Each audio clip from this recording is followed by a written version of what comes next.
Good morning, good afternoon, or good evening, whenever you're choosing to tune in. Just know we're always appreciative. We are Full Disclosure, here to break down what is happening in the PBM world and bring clarity to an otherwise opaque space.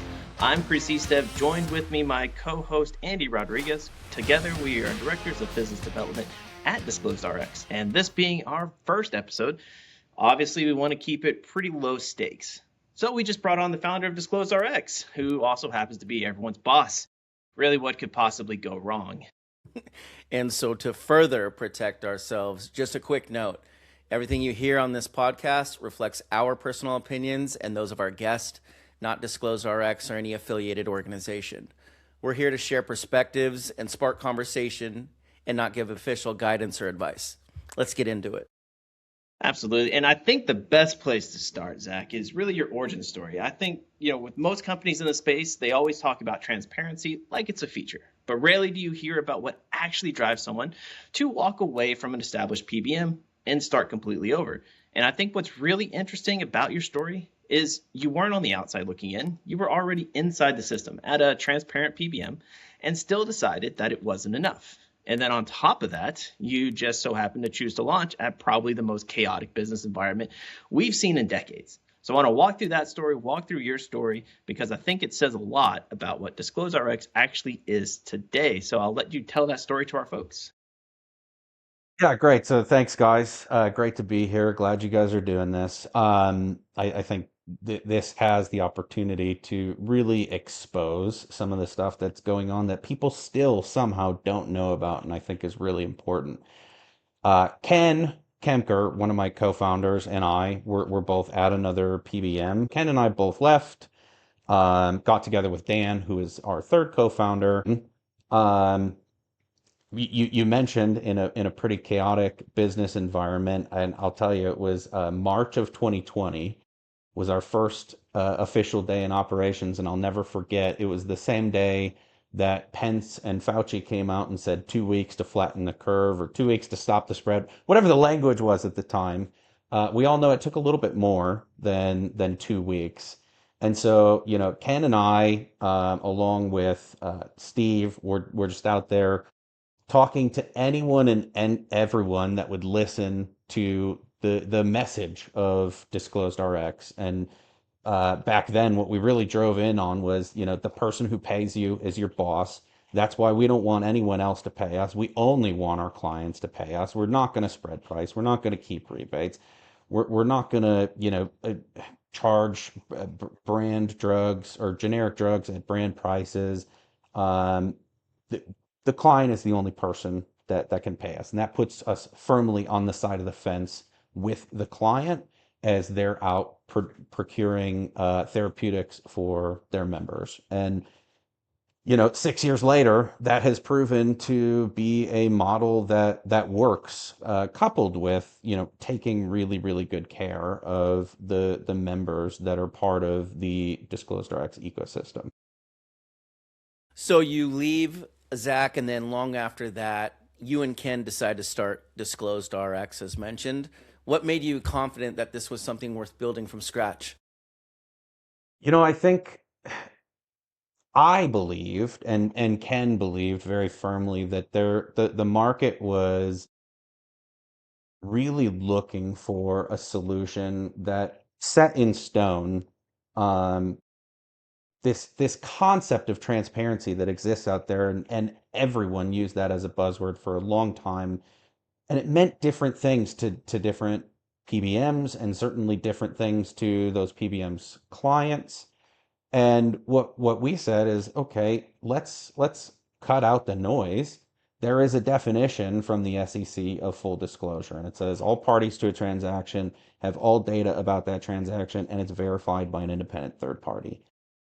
Now, using that as the core tenet of what we do, enumerating that in our contract with our clients, I think really kind of set us up for the success that we have enjoyed, as well as all of the tailwinds that have really helped along the way, such as the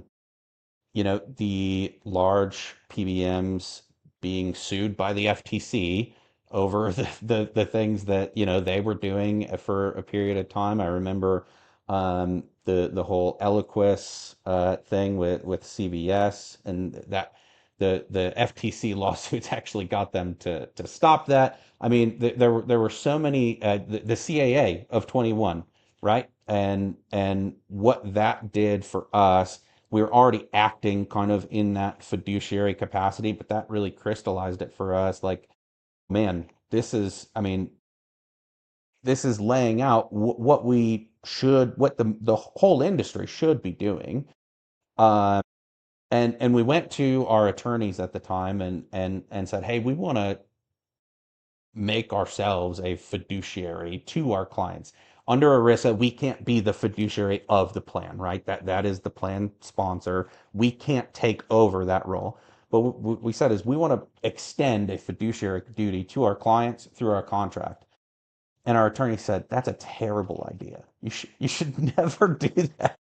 And then we're like, no, wait, hear us out. And we explained kind of what we do and how every decision that we make is in the best interest of the client and the member. And after a while, they're like, okay, yeah, you guys already are acting as a fiduciary for your clients. So here's the language that you should put in your contract that extends that duty to the client.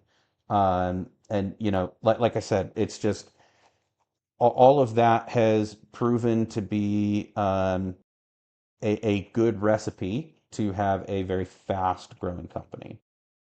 Love that. And so again, just to paint the picture, the timing of this is just wild because you're launching right as COVID hit. So 6 feet rule, the whole entire world shuts down. I mean, your first client had to be a stimulus check.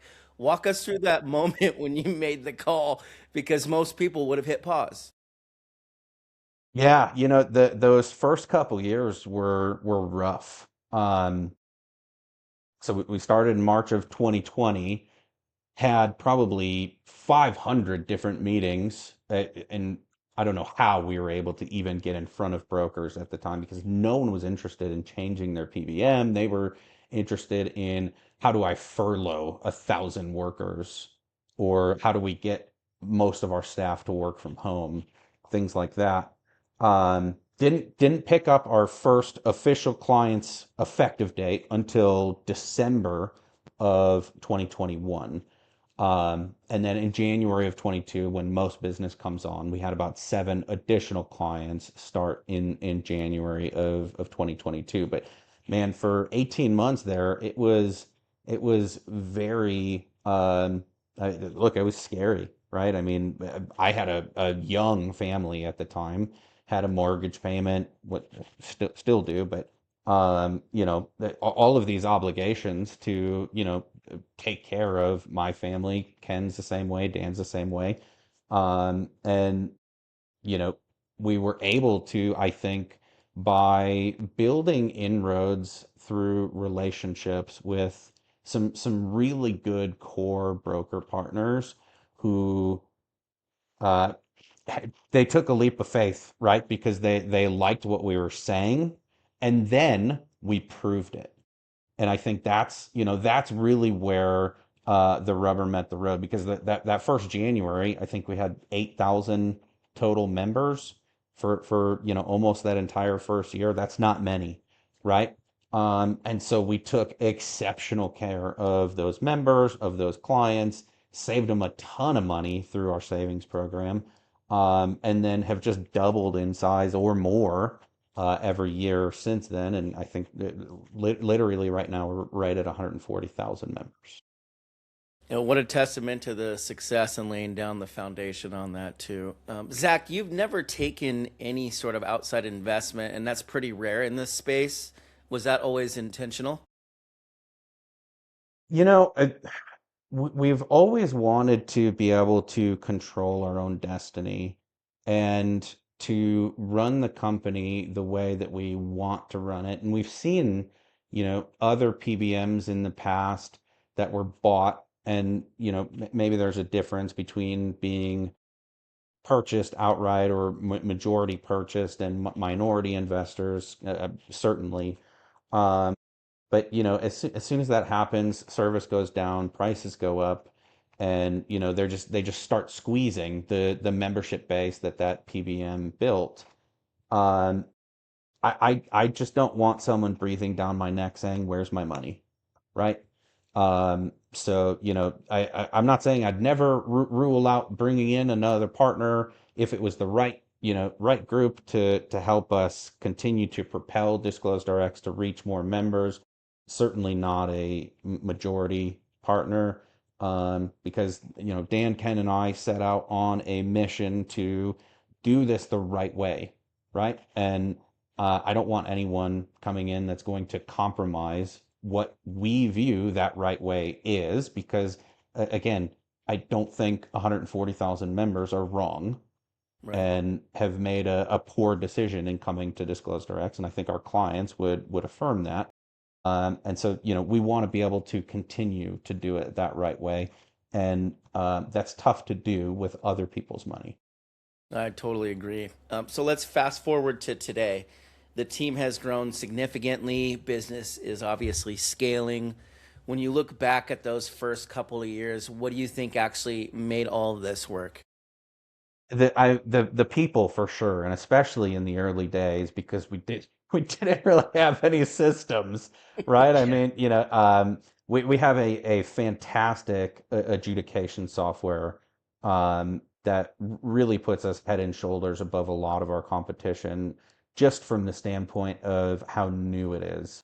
And I think that has allowed us to do some pretty cool things that other independent PBMs may not be able to do.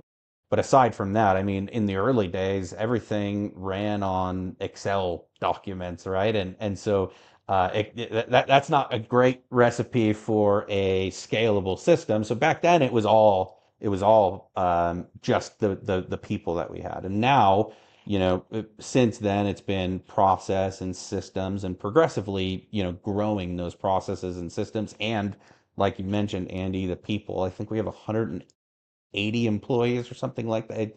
It's crazy to me, thinking just 6 years ago there were five of us, and we would meet, or the whole company would meet every day in the morning, just to talk about that day's issues. And now, if we tried to do that, the amount of payroll burning from an hour meeting every morning would make my head spin. So, that's it's definitely been a wild ride, and that's one of the reasons that, I have stepped out of that CEO role, and we brought in Canark, who has built a fabulous executive team underneath him to really, continue that scale, but also, take that scale to the next level. That's something that he is skilled and experienced with, and something that we're excited to continue to watch from that board level.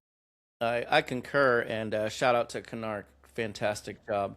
That's a different path than a lot of companies take, Zach, especially in an industry where scale and outside capital tend to drive decisions. And I think that ties directly into how you view the PBM model today, because from the outside, a lot of players would say they've already solved these issues. And right now, transparent PBM has almost become a buzzword. I mean, everyone claims it, brokers hear it constantly, and employers assume that that means costs are finally under control. Yeah, and really, Zach, if everyone says they're transparent now, could there still be things that they're not disclosing to their clients? Like I said, guys, transparency means different things to different people, right? We're all on a video call here. If I blurred my background, that background is transparent. Chris, if you blurred your background, I could see that there was something behind you, but I wouldn't be able to read that it was, a poster of the rising sun, right? Well, it's Um, proprietary. yeah, it's proprietary. Great. Um, the devil is in the details, and those details live in the contract. And so, if you can't have a contract that spells out, here is what full disclosure means, and why that's different from transparency, which says, here's all the things I'm going to tell you about, right? And makes no mention of the things I'm not going to tell you about. And look, I think that most of our direct competitors are great options compared to the large PBMs, right? So I don't want to make it seem like we're the only game in town. I don't think that we're the right PBM for every client out there. And I'm sure as two of our sales guys, you're cringing as I say that. But in all honesty, I think that there are clients who are not ready for the type of full disclosure that we bring to the PBM marketplace, and understanding how much is that rebate on that drug, and not just a per specialty drug rebate. You get to see the full rebate on that drug, right? And sometimes they're 11, $12,000, and then as a client you might start to think, wow, so we're getting back $144,000 a year from that member who is on a high deductible plan taking that drug, and they're paying $6,000 a year. I mean, there's lots of stuff that people don't even necessarily think about when you have the level of visibility into your pharmacy spend that we provide, that I think can bring up some additional tough questions about how to correctly, as a fiduciary, operationalize your benefit structure. And that's certainly something that we have a lot of experience, helping people walk through. You mentioned rebates, and I think that's really where the conversation's going with PBMs. You see more and more news coming out of clients now paying attention to this kind of stuff, where otherwise they weren't doing that before. Lawsuits left and right. So if your PBM is telling you, "Hey, we pass through all of our rebates," they give you a little nod and a wink. Really, what should the employers or brokers, next question, be? Yeah, what about the things that aren't a rebate, right? Because you have rebates, you have manufacturer administrative fee. You could have some credit coming back from the rebate aggregator. I mean, there's millions of the biggest question that I would have is at an NDC level, and a claim detail level, can you show me the exact rebate for that claim, right? Not even just that drug, but that claim, that claim that was this NDC on this date at this pharmacy for this day supply in this quantity. How much of a rebate did I get back? Um, because I think that is the level of detail needed. More data is always better, and even we can't get perfect data, right? Because everyone has to aggregate through a GPO at some point, and these GPOs live in freaking Switzerland, right? Right. And there's a reason that they're domiciled in Switzerland, so that Yeah. they can pay Express Scripts, and then Express Scripts pays out the rebates, and what they say is no one really knows, and likely no one will know. The best thing that could happen would be for Congress to say that's illegal. You can't have rebates anymore. That would certainly make me very happy. I think it would make patients very, very, very happy, because all of the drug prices would instantly come down. Without a doubt. Um, I just don't think that's likely to happen with the amount of lobbying dollars that are in Congress today, and no one wants to buck that status quo, unfortunately. So you have to do the best that you can, and the best that you can do is to get as much data as possible on a claim detail level for those rebates. Yeah, and I think it's that NDC 11 that truly speaks to transparency, because you ask a dozen different people what transparency means, you're going to get a dozen different answers in this space, which is just mind-boggling when you look at it. And I think it ties into this next question, which is, where do most of these so-called transparent PBMs still make their money that isn't obvious? Yeah, I mean, so certainly it could be rebates, it could be invisible spread pricing, which, the price to the client and between the client and the PBM is one thing, but the network in the background has some override that they're producing. Um, they could be selling client data, which is something we don't do and will never do. Um, charging for, things that are just standard fare, like our planned defense program. We don't charge anything for that, right? Where we're saying these drugs shouldn't be on anyone's formulary. Um, and not allowing those drugs to fill. And it's simple stuff like, the tablet version of this drug versus the capsule version of this drug. It's the same drug. One's in a tablet, one's in a capsule. The capsules cost like $2,000 a fill, and the tablets are like $20 a fill. Right. Okay, we're not going to fill those stupid capsules, right? um, it's that kind of stuff that the other PBMs might charge for with their client knowing about or not. Um, and for us, it's like, no, that's what a PBM is supposed to do. And so all of there's no a la carte with DisclosedRx, right? We have one all-in admin fee, and there's a reason that we do that. It's not because um, forget about what it's not because the reason that we have that all-in single admin fee is because we're doing things the way that PBMs ought to do them all the time, right? And we don't think that what's good for one client might not be good for another client. We'd rather just find the clients that are, invested enough into their own fiduciary status to say, hey, we want to do the right thing for our members all the time. And, I think that is what has attracted the amount of clients that we have so far, and what will continue to attract our growth in the future. Zach, majority of our listeners are healthcare benefit brokers, CFOs, HR directors, and the such. If I handed you a random PBM contract, where's the first place you'd look for hidden margin? Yeah, so definitely in the rebate exhibit, which I guarantee you will exist. That's one of the first places. The second would be, how different things are defined, right? And if there's terms that are undefined, that would I would run very quickly.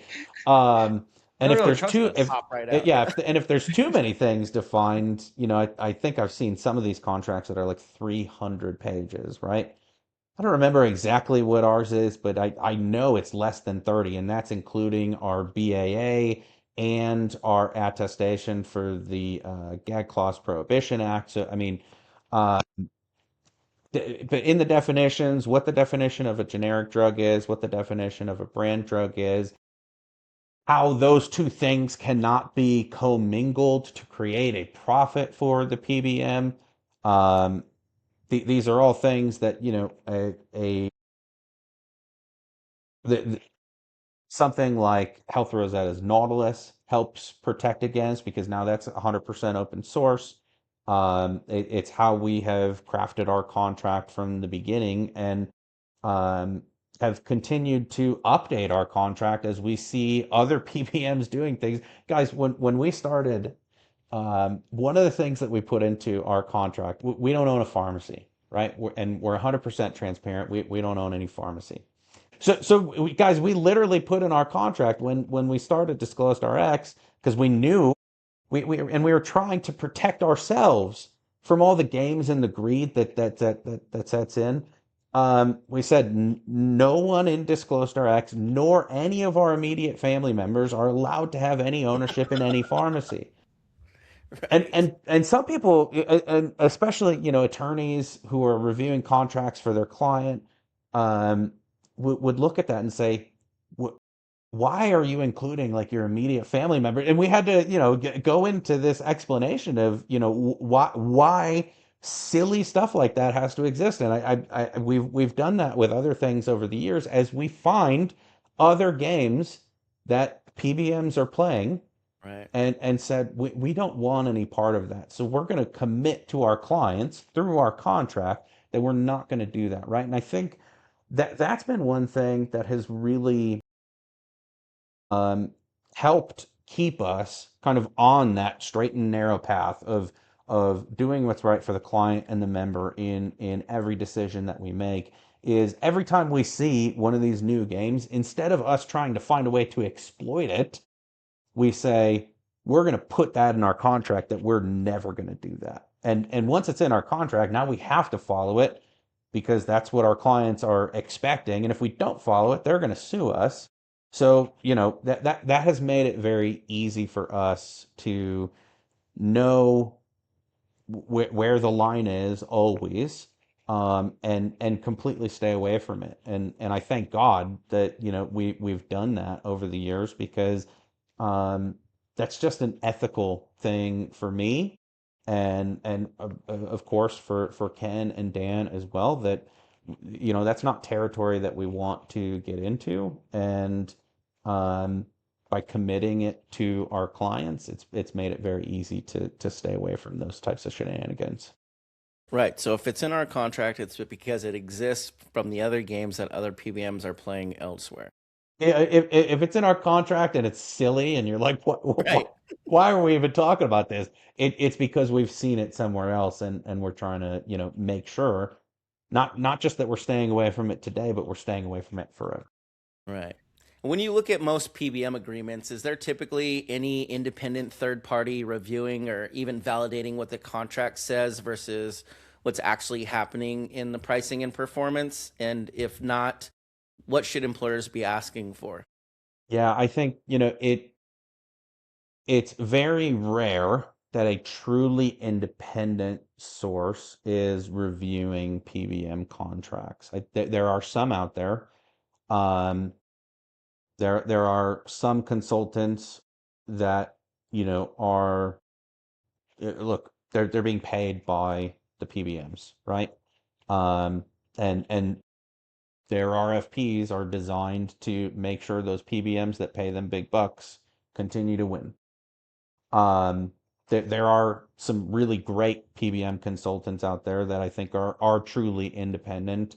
Um, for us, when we started with DisclosedRx, and again, this was before we had any clients, we said, we want to create a model PBM contract. So we went to attorneys at Hush Blackwell and said, write us a PBM contract between us and employer groups that doesn't give us all of the leverage. We said we want this to be something that you would be happy to put in front of one of your employer clients to sign, right? That's where that kind of started. Um, and then that that contract we put in front of the Validation Institute, who the Validation Institute was started by Fortune 50 companies like GE and Intel, and their initial mission was to find better value in healthcare. And what that has kind of morphed into now is they are in the business of reviewing business practices of healthcare entities and either validating their contract terms or validating their claims of savings or outcomes or things like that. And so our contract has been validated by the Validation Institute for years, and I think there's $100,000 guarantee from the Validation Institute attached to our contract. Our savings program has been validated by the Validation Institute, which we haven't even talked about the savings program, but I mean that's the program in which we're able to save millions of dollars for our clients using alternative funding, alternative sourcing, things like that. Um, and I think that the Validation Institute has other PBMs that they have done validations for as well. It's far too few. Um, and I think that speaks to, you know, how many PBMs are out there that want that light shown on their contract and their business practices and their claims. And I don't mean claims from a NCPDP perspective. I mean what they claim to be, happening as a result of their business practices. So, um, we're very happy with the results that we've received from the Validation Institute. We've also won a couple of awards through them. We're I don't remember them off the top of my head. I'm sure you can put it in the notes of the podcast or something. But um, I think that's more rare than it should be. Agreed. I just need to ask a silly question. Why do rebates still exist at all if they're supposed to lower cost? And if you aren't keeping any of the rebates or doing any spread pricing, then how are you making money? Yeah, so two-part question there. Why do rebates still exist? Because greed still exists. Um, You and don't and say. it's hilarious to watch this debate play out on LinkedIn, because you've got folks in the camp of the drug manufacturers, and you have folks in the camp of the large PBMs, and they both point the finger at each other, right? Why do rebates exist in the first place? Because PBMs said, "Hey, we control the formulary, and we're going to decide which drugs go on this formulary." And the drug manufacturers are like, "Wait a second. We can influence their decision making by giving them a rebate," right? It's not a kickback, we promise, because we called it a rebate instead. Right. Uh, I mean, that's what rebates initially were, was influence peddling from the drug manufacturers. So watching them talk about the gross to net bubble is so ironic to me, because they're the ones that fed the gorilla until it got to 800 pounds. And now they're like, oh, the rebates are what's causing all of the issues. Like, duh, you started it. Right. You have the power to stop it. Just turn off all the rebates. Yeah, you might sell a little bit less Humira, or whatever I go to Humira because of all the billions that be made off of Humira. You might sell a little less Humira because it's not on everyone's formulary, because it's not the best drug for every indication out there. Well, we can't have that because our shareholders will so that's why rebates still exist. And as much as I would love to see them completely go away, it would take an act of Congress, and I just don't see that happening. Um, Even in all of these, transparent models now coming out from Optum and CVS and whoever else. Um, I mean, there's just always going to be games played with that stuff. As to how do we make money, it's always been kind of this interesting dichotomy, because um, Express Scripts, CVS, Optum, for years and years and years and years and years, their model has been, we don't charge you any fees, right? We It, just it's take your it fees. Yeah, well, yeah, it's free. And Yeah. and guys, so I mean, this is a little bit cynical of me, but I think the reason that model was established and then caught on is because, years ago, and I think this is becoming less of a thing now. um, the claims dollars for a self-funded health plan were outside of HR's P&L, right? But the administrative dollars from the health plan were on the HRPN, right? And so HR leaders were like, ugh, I want administrative fees on my P&L. So that's why you had all of the bloat coming into the claims dollars. And that probably started with spread pricing and keeping some rebates, and then turned into 53 different ways the PBM can figure out how to make money off of a claim without their plan sponsor ever knowing about it. Um, for us, it's very simple, right? One single administration fee per claim. We're kicking around some PMPM ideas as well, but that administration fee per claim, and then when we are able to save one of our employer clients money through the drugs that are in our savings program, we retain a portion of those savings, a small portion relatively to what the plan sponsor actually saves. Those are the only two ways that we make money, and it comes from one source, and that's our client, right? That's something that as long as I am a part of DisclosedRx, and I don't see that changing anytime soon, we will never accept funds from anyone but our clients, because that's why this model works. That's why we are who we are. That's why we've grown the way that we've grown, is because they know, our clients know, they're the only ones that pay us. So there are no conflicts of interest. I'm not getting money from a pharmacy that I have to have a sweetheart deal with. I'm not taking money from the drug company, so I have to put their drug on our formulary. Our formulary is based on evidence and clinical value, not how big of a rebate you get on this drug versus that drug.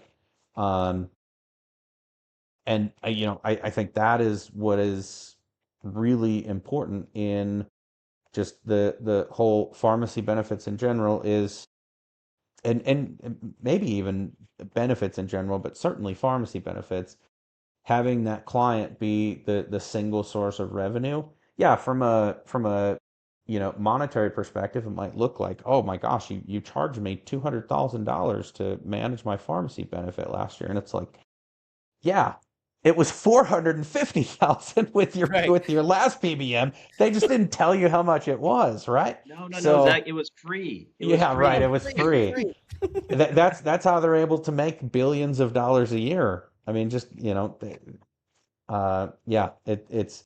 it's always been interesting, and that's why ever since DisclosedRx started, my main job has been education, right? Helping folks understand, and it's been such a privilege and a blessing for me to be on so many of those conversations, when you get to see, when you finally say that one thing that makes the light bulb go off, right? And they're like, "Oh, I get it now." Or we show them the things in their drug spend. We have a client today. They've been our client for a couple of years, and I remember when we were in the prospect process with them, right? And we were going through a reprice.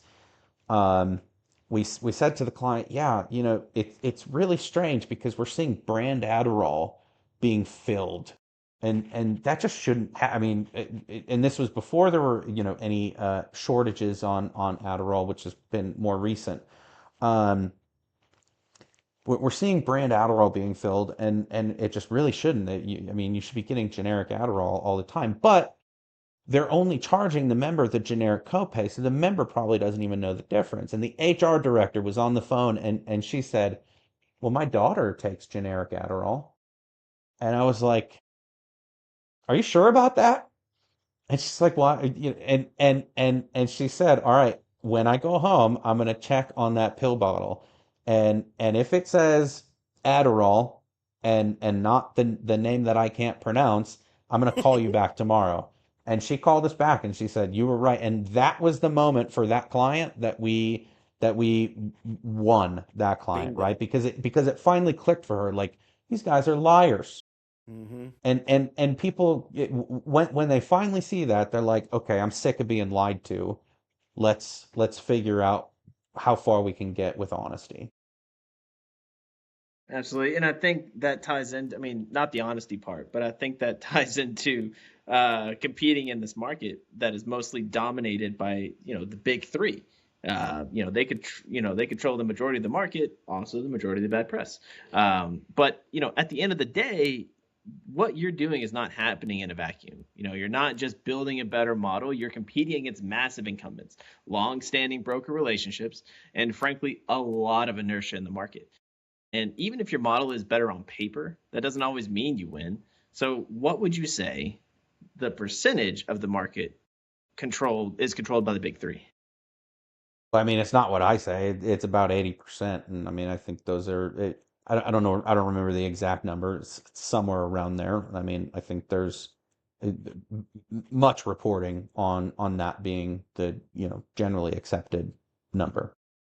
Yeah, and it's still just mind blowing to me. I came from a different space, entered the PBM world. You hear about everything wrong that is happening with the big three, but you still see that they control 80% of the market. And in a industry where math kind of dictates the majority of the decision making, it just math is not mathing with that. But I think it comes down to the employer, or sadly to say, maybe even the broker. So what would you say? What type of employer or broker is not a good fit for you? Because that's often a situation to account for. So the question is, what type of employer or broker is not a good fit for Disclosed RX? Correct. Yeah. So when you're coming up against, when you're getting a bid, whether it's a specific group, like what they're looking for, or even a specific broker, what they're asking for, are there some red flags in that process that you just know from the beginning, you know what, this probably is not going to be a great fit for us? Well, if the broker asks how much we're going to pay them, that's typically a pretty good red That's flag. Now, that's a look, big red guys, flag. Yeah. that's rare, right? I think that's only happened a handful of times, and frankly, that was, a couple years ago. Now I don't even think you can't directly get away with that. I think anyone who is really entrenched in that status quo, anyone who's addicted to the larger rebate checks, um, look, our rebates, the rebate checks you get from DisclosedRx are going to be smaller because your net spend is going to be less, right? I can offer any employer out there $100 million in rebates next year. It's just going to cost $101 million to get there, Right. right? I mean, Yeah. that's what I think people don't realize is the bigger your rebate checks are, it's because you're spending more, and often it's more than you ought to be spending. So, for folks who are just addicted to rebates or entrenched in the status quo, that's not going to be a good fit for us. And that doesn't mean that there has to be massive disruption to the member base either, right? I mean, we can craft a plan, um, and really work hard to minimize any sort of member disruption when employers move to Disclosed RX, and often do. Um, but still, get that employer on a plan to spend less from a net perspective. Of course, that means the rebates are going to come down. And for the brokers who are, forward thinking, they realize that. And they also realize, I think, okay, um, if I don't do this, another broker will, and they're going to come in and take my client, right? Um, So yeah, I mean, we're not big on status quo around here. We like to shake things up, and again, not in a disruptive to the members way, but it requires modifying how you think about um, just your pharmacy spend in general. And yes, we're going to bring that down. It comes at the cost of bringing down the rebates a little bit, but your net spend is going to be down, and we've got guarantees behind all of that as well, um, to help that employer make that leap to what a better benefit and more sustainable benefit for them is in the future. One of the things that's always um, present in my mind is we have a number of municipal clients, right? Like city and county governments. Um, that's taxpayer money that is funding those benefits, right? And it's unions with families that are all blue collar workers that want those benefits to be there, not just today, but also when they retire, right? So sustainability is really important, and that's what we're after, is bringing those costs down so that things are more sustainable for the plan in the future. Yeah, and I think I love the word sustainable because it really piques my curiosity here with this next question. Do you think that the current PBM model, obviously DisclosedRx is, I believe, we all believe, is going to survive for the next 5 to 10 years. But do you think the current PBM model utilized by most of the other PBMs in this space, do you think that lasts and survives for the next 5 to 10 years? Chris, it's funny. If you asked me 5 years ago, I probably would have said no. If you asked me 5 years before that, I probably would have said no. And Yeah. here we are, right? Look, this is a big ship, and it takes a long time to turn. And I will tell you that turn has started to pick up speed, right? And how I know that is because our growth is like this, Hmm. right? Mhm. I mean, we are not on a linear curve. We are on an exponential curve of growth. And frankly, I don't think we're the only ones. I think a lot of independent PBMs are seeing, um, similar things happening, or at least I hope they are, right? Because the more that we can peel away from the PBMs that aren't doing it right, the better off everyone in the market will be. Um, and frankly, it's causing them. I mean, you're seeing some of that turn being recognized by the large PBMs, right? Because they're coming out with these transparent fee only models, which I can't wait to see exactly how they're making money. Because here's the thing with that, right? Um, if they were going to make less money, which way would the stock price go? It would go down. Yes, and that hasn't happened, right? So even their shareholders know, okay, they're saying this, but they're still going to earn billions of dollars a year. Yeah. Um, and how that happens, who knows yet, right? But I'm sure we will find out, and DisclosedRx will be there to help expose that for employers and that continue to grow things and do things the right way. Perfect. All right. Last question, and I think this one really matters most. If you could force every employer in the country to understand one thing about the pharmacy plan, what would that be? I'm going to take an Elon Musk pause here for a second because Take your that's a time. pretty big question. I think the number one thing would be that it's not as hard to make a switch to your pharmacy benefits as you probably think that it is. And there's a reason why I picked that, right? Because we've talked about rebates, we've talked about spread pricing, we've talked about drugs that shouldn't be on the formulary, and all of those things. I think there are a number of PBMs that can do and do well. I think we're the best at it. I might be a little bit biased, No. um, but I think the switch of a PBM from one vendor to another is not as difficult as you probably anticipate. I think understanding that removes a lot of fear from a benefits manager who is like, if I screw up the benefits, I'm going to get canned. When what which is may be true, right? But from the CFO's perspective, he's like, if we don't get these benefit costs under control, I'm going to can this benefits manager, right? Um, so I think if everyone realized that it's not as difficult as they're probably anticipating it will be to make that switch, because we're contracted with every pharmacy in the nation, right? And we have the folks to support their members. Um, I think that would be a true catalyst for change in the marketplace, because I think a lot of what happens today is no one ever got fired for hiring IBM, and in this case, the big PBMs are IBM.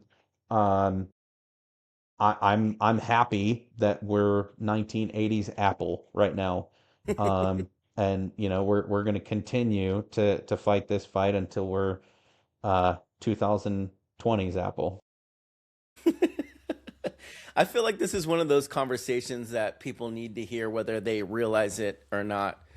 Zack, we certainly appreciate you for joining us on our first episode and helping us break this down from the story behind DisclosedRx to what's actually been happening inside pharmacy benefit managers today.